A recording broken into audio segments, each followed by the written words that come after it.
La creación es el registro de mi manifestación en constante cambio. Todas las cosas llevan la huella de la historia del universo.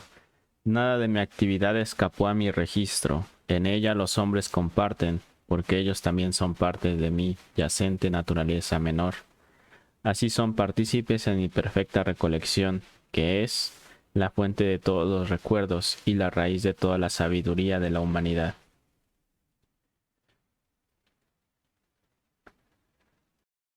Hola, ¿qué tal? Vamos a retomar la carta de la sacerdotisa. Esta vez vamos a hablar acerca de algunas características y referencias que tiene la propia carta y de estas referencias y símbolos en la carta que están más implícitos que los que mencionamos en el video pasado. Nos van a dar una especie de punto de salida para poder seguir profundizando con sus misterios. Ok, entonces las referencias, ¿no? Que aquí voy a mencionar son un poco más complejas que la mayoría de las otras cartas porque requieren una experiencia más de polaridad femenina, ¿no? Pasiva, receptiva, y no estamos tan acostumbrados a manejarla, y ya ni porque fuésemos hombres o las propias mujeres igual tendrán más facilidades de abordarlo, pero aún así la mente de vigilia es polaridad masculina, entonces automáticamente solemos entender estas cosas como un ejercicio de ir hacia afuera o de ir a conseguir la información como si fuera algo que saber. Y este es un ejercicio inverso en el que requerimos estar mirando con nuestro ojo interior en una posición más receptiva para poder experimentar estas connotaciones, y además que es a la larga, no es tan en corto ni es tan específico, sino que es un poco el efecto de desenfocar más que enfocar. ¿Ok? Entonces ahí radica la dificultad de esta carta, pero poco a poco, y además con la voluntad de recibirlo, de obtenerlo, es como poco a poco se va a ir abriendo, ¿no? La presa para que nos llegue la cábala de la sacerdotisa. ¿Ok? Entonces, la primera referencia es que tiene remembranza con Sofía, ¿no? Sofía es este concepto también del gnosticismo acerca de esta gnosis, ¿no? Esta especie de, de conjeturas que surgen de la nada, ¿no? Aunque obviamente no vienen de la nada, evidentemente vienen de aquí, pero es esta forma desde el aspecto más externo en el que parece que se tiene una epifanía y se tienen las resoluciones y las respuestas a las cosas, ¿no? Una especie de canalización, ¿no? Eso se tiene esta referencia. Tiene otra referencia que además es en cuanto a las correspondencias, lo tiene a la luna en Tauro, que sería una especie de Artemisa de los mitos griegos, en la que ella es la masterización del ser. Si ubicamos a Artemisa en los mitos, nos vamos a dar cuenta que era una mujer que, bueno, una diosa que tenía estas correspondencias lunares, pero a diferencia de otras diosas que a lo mejor son más famosas por las creaciones que hacen y los hijos que engendran, ella en sí misma se declara así virgen, ¿no?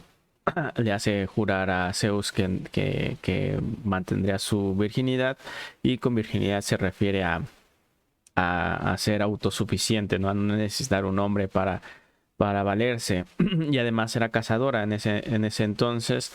El cazar requería una maestría personal, y además en Tauro, la luna en Tauro habla de esta maestría personal en la naturaleza o masterizando la naturaleza, ¿no? Entonces, también habla un poco de esta connotación. Tiene bastantes referencias a Hécate, significa aquella que trabaja su voluntad. También lo tiene de referencia a la diosa Hathor, como la luna creciente, diosa del cielo nocturno y la sabiduría. De nuevo se repite, ¿no? Esta gnosis, esta Sofía. Y hay una muy importante que es la referencia a Isis. Básicamente, como tiene todo este tema lunar, todas las diosas de la luna aparecen un poco en la sacerdotisa. Estoy mencionando como que las más importantes. Isis y su velo. Este velo es muy importante porque sí que aparece en la propia imagen, ¿no? Que es, ¿saben? Esta connotación que habíamos visto en el video pasado sobre la cábala, ¿no? Entonces está este velo y el velo de Isis tan famoso. Vamos a explicarlo un poquito. Isis y su velo, donde se encuentran los misterios, ¿no? Y en su templo tenía esta leyenda, en el templo de Isis: soy todo lo que es, ha sido y será. Ningún mortal ha levantado nunca mi velo. Pero no quiere decir que este velo no se pueda. Evidentemente los misterios es el camino a reconocer el velo.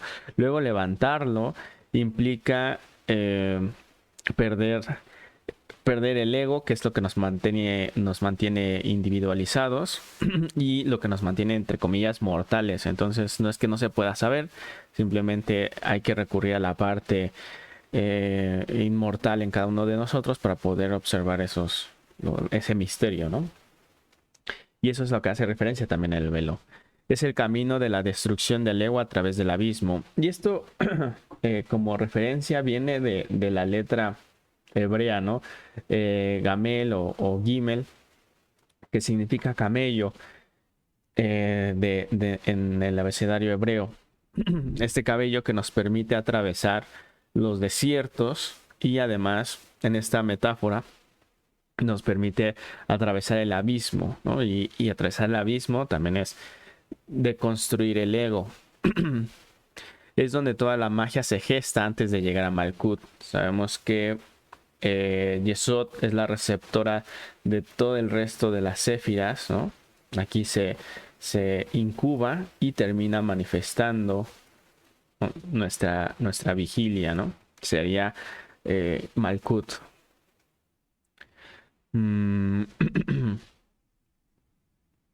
Mercurio, Séfira, donde se inclina la Torah. Este también es interesante como este arreglo que se tiene de Hot, ¿no? Sería la inclinación que tenía la Torah hacia el lado izquierdo, ¿no? Donde está Hot. Como si fuese una especie de referencia acerca de que la Torah conecta con esta séfira de la inteligencia mercurial también. Bueno, el análisis, por así decirlo, ¿no? El discernimiento de la Torah sería esa conexión con Mercurio o con Hot. Otra referencia serían, bueno, ya lo hablamos un poquito, que eran las granadas, Perséfone y Demeter, los misterios eleusinos, otras diosas que tienen que ver con la luna, aunque estas son un poco más indirectas porque tienen que ver con las cosechas y los ciclos, que igual tienen su relación con la luna, porque antes los calendarios eran lunares y después fueron lunisolares y luego al final ya son los solares, que digamos que son los actuales. Pero la presencia de las diosas lunares y de la tierra, mientras estábamos en los calendarios lunares, que eran lo que regía la sociedad, eran muy importantes, ¿no? Y siguen siendo muy importantes, pero como que el sol ha adquirido su relevancia. Eso no quiere decir que no se siga trabajando con la luna, o sea, se sigue trabajando, pero no como una parte jerárquica como la tenía en la antigüedad. Otra, bueno, y también Perséfone hace esta alusión, ¿no? Con las granadas, de que ella es de las pocas, junto con Hécate y Mercurio, evidentemente, que puede estar en varios niveles de la conciencia o en lo que es igual en los mitos. Está en el reino de los hombres, los mortales, en el reino de los muertos, en el Hades y además en el reino de los dioses, en el Olimpo. Entonces sería detrás del velo, en el velo y delante del velo, ¿no? En esta metáfora de la sacerdotisa con su velo de fondo. La luna a los pies es la luz del consciente iluminando el subconsciente. Esta es otra de las referencias importantes que tiene la sacerdotisa. Y una relación también interesante porque aunque existe la carta de la luna en el tarot, la carta de la luna tiene correspondencia con Piscis, no lo tiene con, no es la luna. Uno pensaría que igual que el sol tiene correspondencia con el sol, la carta de la luna tiene correspondencia con Piscis. Quien tiene la correspondencia con la luna es la carta de la sacerdotisa, ¿no? Entonces es este espejo que viene, que es nuestro consciente, ¿no? La luna sería este espejo del consciente, o sea, el espejo del sol, pero al final nosotros vemos la luna porque refleja la luz del sol. Es a lo que se refiere, que la luna a los pies es la luz del consciente, ¿no? Que está iluminada de color amarillo.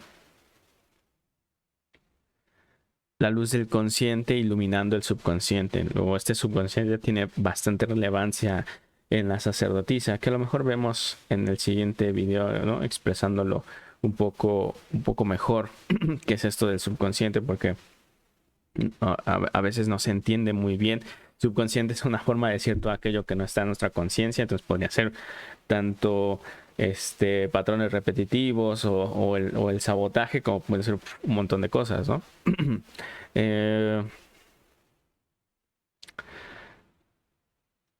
Vamos a ver la cita de este personaje, Paul Foster Case, que nos habla un poquito de este subconsciente para ir entrando en materia. Lo que es aún más importante para el ocultista y el psicólogo es que nuestras definiciones personales del significado de nuestras experiencias se constituyen de sugerencias que son aceptadas sin reservas por nuestro subconsciente. Así, en cierto sentido, cada hombre hace su propia ley, escribe la constitución de su propio mundo personal y describe que su experiencia de vida es la reproducción de la constitución a través de la labor de respuestas subconscientes, ¿no? Esto lo que nos indica es que si no nos conocemos a nosotros mismos, o sea, intentar revelar nuestro, primero el velo y lo que está detrás de él, es este subconsciente tan grande que uno no le hace mucho caso, pero que al final termina estructurándonos a una manera tal que ni siquiera nos damos cuenta. Pensamos que tomamos decisiones y que porque escogemos un sendero en vez de otro estamos ejerciendo nuestra libertad, pero realmente al desconocernos tanto, ¿no? Al desconocernos tanto en realidad esas dos, digamos, esa ilusión de elección es una ilusión, porque esas dos elecciones a lo mejor nos las obligó a poner el subconsciente. Una forma de interpretar esto de manera moderna y que de hecho es en una serie que se llama Caballero Luna de Marvel, tenemos esta fragmentación del personaje principal en la que, por así decirlo, su subconsciente, que sería para cada una de sus fragmentaciones las otras dos nuevas o las otras dos inconscientes, le hacen tomar decisiones de las que el consciente o la persona o la personalidad en mando no se da cuenta, ¿no? Entonces al final vemos que por no conocerse por completo en estas fragmentaciones que tiene, toma decisiones de las cuales luego no está muy de acuerdo, ¿no? Bueno, ese es el chiste un poco de la trama en general, pero si lo podemos traspolar a este ejercicio de la sacerdotisa, nosotros también tenemos acciones subconscientes que de no revelarlas nos estarían conduciendo hacia diferentes condiciones. Por ejemplo, uno puede pensar que al elegir entre un sabor u otro, de acuerdo a lo que le gusta, está ejerciendo su libertad, pero en realidad uno no se pone a pensar por qué le gusta lo que le gusta, ¿no? Simplemente cree que al escoger lo que le gusta está ejerciendo por completa conciencia de sus elecciones y no es así, ¿no? Hay que más bien siempre preguntarse por qué uno prefiere lo que prefiere, por qué desconfía de lo que desconfía, y eso es realmente donde vas a ir poco a poco escarbando y sacando este subconsciente, ¿no? Y es este ejercicio interior y más receptivo y contemplativo. ¿Ok? Bueno, yo creo que hasta aquí el video de este martes. Nos vemos la próxima semana. Bye bye. No buscar ser distintos o no ir hacia otros horizontes, precisamente porque hemos caído en, en la identificación constante de estas correspondencias, ¿no? Entonces se vuelve una repetición porque como animales cíclicos nos gusta, ¿no? Lo que es seguro y lo que sabemos.